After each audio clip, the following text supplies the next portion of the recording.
Welcome back, everybody. This is Eric here with Iraq Veteran 8888. That's right, we're talking about a motorcycle today.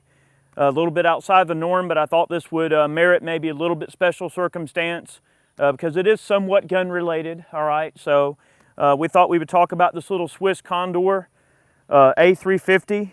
It's a Swiss motorcycle intended for Swiss military use. I'll go into some of the details a little bit as to best of my ability, but it's a really neat bike, really cool piece of history, relatively rare in the United States. So I thought that I would make a video about this particular bike and talk about some of the cool features. I got this bike through Blue Moon Cycle up in Norcross, Georgia. Great bunch of guys. They were very helpful in getting me in kind of an entry-level collectible bike. I am a military junk enthusiast, so to speak, so I like military stuff, and I wanted an entry-level military bike to ride around, prod around on, have a little fun. So ended up getting in the little 350 Condor here. It's a pretty unique bike. It's got kind of a Frankenstein approach in terms of the way that they built this bike. The Swiss were pretty strict about having a Swiss-made motorcycle. And the frame is Swiss-made, and like the saddlebags and the seat and a few of the other odds and ends, but it's very far from being a completely Swiss-made motorcycle. There's a lot of other little influences here that we'll go over. And yes, I do have a K31 mounted on this. It has a rifle rack. The intended rifle to go on this bike would have been a Swiss PE57. Unfortunately, I don't have one, so we opted to drop the K31 on there just for fun because it is a Swiss bike. So basically, going over this this particular bike, from the front, you've got Marzocchi forks, which are Italian-produced forks. You've got a Bosch headlamp that basically is just like a BMW. The key pushes in to give you power. Lights, real basic controls, okay? High beams, low beams. To turn it off, you just pull the switch up, and that's your key right there. So it's Bosch headlamp, which is pretty cool. And those are relatively still available. If you break something on them, you know, you can replace that part. I'm not gonna get into a lot of the super real detailed stuff because, to be honest with you, I don't know a lot of those details. I do know that this particular motor is a single cylinder 350cc 4-stroke Ducati scrambler motor that was produced for the Swiss military, okay? And one of the things that the Swiss wanted was a really easy motor to work on, and they wanted something that didn't have so much power that their soldiers are gonna go around doing stupid stuff and get hurt. So there's a few ways that Ducati was able to get around that for the Swiss military. With this 350cc motor, one thing they added was an external oil filter, which you can see on the other side. The older school, late 60s Ducati motors only had like a little screen in the bottom of the oil filter to help catch particulates in the bottom of the motor. So that's one way they got around that. It has not only the screen of the older Ducati motor, but then also the oil filter in place too. So that makes it really, really soldier proof. And really, when you pull these engines apart, the insides of them are very, very clean. So it is an Italian Ducati motor that was produced for the Swiss military for Condor. Now, a lot of people probably never heard the Condor name. Condor as a company, you know, their emblem is a bird like a condor, has been making bikes for the Swiss military since before the turn of the century. Their first motorized bike was produced in the early 40s, prototyped in the early 40s, and then entered service, I want to say around 47. That one was a 580cc, big old twin monster, you know, big motor. Then later they realized that that amount of power was just a little bit too much, and then they went with like a little 250, and then they didn't really like the 250s, and then the 350 we see here was the last bike that Condor produced, last motorized bike that Condor produced for the military.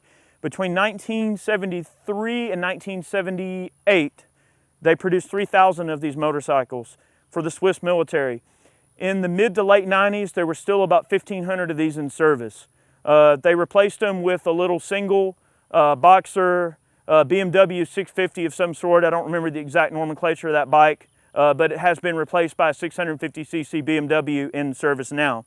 When this bike was in service, the primary firearm that the Swiss military was issued was a P57 service rifle. Like I said, I don't have that rifle, but this bike was made to carry soldiers up and down the Swiss Alps.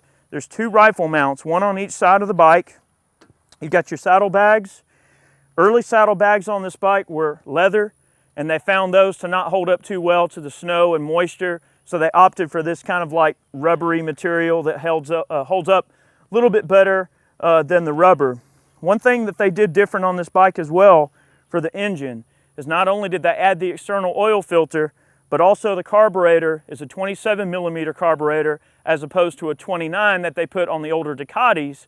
The older Ducatis, like the late 60s Scrambler motors and a 350, they had the omission of the oil filter, and they also had the 29 millimeter carburetor, which would deliver about 30 horsepower. So definitely, you know, pretty quick little bike. This bike, however, has a 27 millimeter carb, so it gives a lot less horsepower. And the fact you've got this really effective exhaust on here, combined with the 27 millimeter carburetor, gives about 15 to 17 horsepower. So it reduces the horsepower of the bike, but they also designed the bike to take a wide variety of different fuel. So if they had low grades of fuel or crappy fuel or fuel that was laying around, they wanted the bike to be able to work with a wide variety of different fuel types. So that's one thing they looked for. The coating on this exhaust, and the exhaust on this bike is actually pretty effective. The coating on the exhaust is a aluminum coating, and basically what it's supposed to do is reduce any type of signature the bike gives off with thermals. So if, for whatever reason, the enemy was watching with thermals, whatever the case may be, they wanted the bike to kind of hide a little bit better and reduce its thermal signature. So there is a reason that those pipes are colored like they are, is to reduce that thermal signature. The rear tire can be removed without removing the chain and sprocket off the bike. So if you have to patch a tire or fix a tire on the side of the road, you can do so easily without having to remove. It's not very laborious to have to remove all the components to be able to get the tire on and off. The rear and front tires are interchangeable. That makes life really easy. It's just a 350 by 18, relatively common tire. Okay, so purpose. What did they use these bikes for? So I got some comments from people that were talking a little bit about them and everything. What this bike was primarily used for was liaison and basically escort duty. So what they would do in Switzerland when they go over there and they draw their tanks and armor and other big things, they're going out to do a big training exercise or something. A lot of times they have to, you know, maneuver those big vehicles through towns, through cities, on public roads. And what these bikes were meant to do were to go and chase the column around and block off the roads and put cones out so the columns could go through and cross the road safely. And guys would go out with cones and vests, and they would block the roads and everything. And then they used them for some liaison duties, delivering things up and down the Alps. You know, maybe when a car wasn't a real practical thing to get in and out of a place, a little bike could just put up the mountain to go deliver a case of scotch to the generals or whatever they wanted to do. All right, another thing about this bike is a lot of the controls, and this is one thing the soldiers kind of hated about it. The controls are all backwards, okay? So on an American motorcycle, where you would have your shift lever on the left side, it's the brake lever on this bike. On the right side, you've got your gear shift. So as if that isn't weird enough, the gear shift pattern is backwards.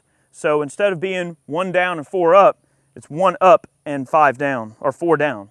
So it's a 5-speed manual transmission. This is your clutch lever. You do have a basic horn. There is a lack of turn signals. So it's a very, very basic stripped down bike. It is a carbureted bike. You know, you have to choke it. And as if that isn't weird enough, it's a kickstart, has no electric start. It's a kickstart with the kickstart lever located on the left side of the bike. So very, very different, very, very odd, very obscure compared to what a lot of people probably would expect out of any type of motorcycle. There wasn't really any standard back then, and maybe if there was, people kind of associated that standard, but then some companies just didn't even bother to adhere to any form of standards. Nowadays, it's kind of hard to find a bike that would have these type of features on it because this was a military produced bike on one specific contract for, you know, Condor never really made these, to my knowledge, for civilian sales. They might have, maybe you can correct me if I'm wrong, but with a 3,000 piece order, the Swiss got them exactly the way they wanted. And of course, you got the nice olive drab paint, which is definitely classy and really cool. That's really the bike in a nutshell. I just wanted to do a quick video about it because it's a really, really unique bike. And it gets a lot of looks going up and down the road. Guys, it's not a speed demon. This little bike will run about 60 miles an hour downhill with the wind at your back. It might get up to 70 on a good day, maybe with a 120-pound person on it, but with my big butt on it, it's definitely not going to go over 60. But very interesting part of Swiss military heritage, and something that I love Swiss guns, and I love Swiss militaria. So for me, it just made sense for me to get something like this to play around on, and I just thought it'd be fun to put in a video to show you guys something you don't really see every day, something that's not really common in the United States. And definitely want to thank the guys at Blue Moon for working with us and giving me some details on this bike and really helping me kind of figure out exactly what the ins and outs are. Because guys, I'll tell you, this is not the kind of bike you want to buy if you're a beginner, which I guess I am technically, but the thing is, you got to like turning wrenches a little bit. You know, I haven't had this bike terribly long, but I can tell you, in the time that I've had it and the bit that I've rode it, I've learned what the inside of a carburetor looks like, which I would have never known if I would have bought an electric start Harley and just go out there and prod the key on, and then there it goes, and you go chumming down the road and you don't really know nothing, but you just get on it. It has car-like reliability. Guys, this is not car-like reliability. This has a very unique and cuss word infused starting procedure that sometimes takes a few prods to get her going. This particular bike fouls spark plugs a little bit here and there, so I carry some extra spark plugs.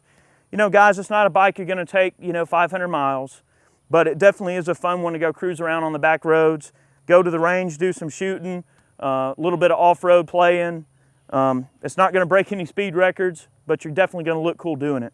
So hopefully some of you guys that maybe were looking into a bike like this, or maybe you've seen them and you didn't know what you were looking at, now you know. And this is just kind of a cool way to give a nod to a cool Swiss classic. So thanks to the guys at Blue Moon for hooking me up on some information and helping me hopefully not sound like too much of a rumbling idiot.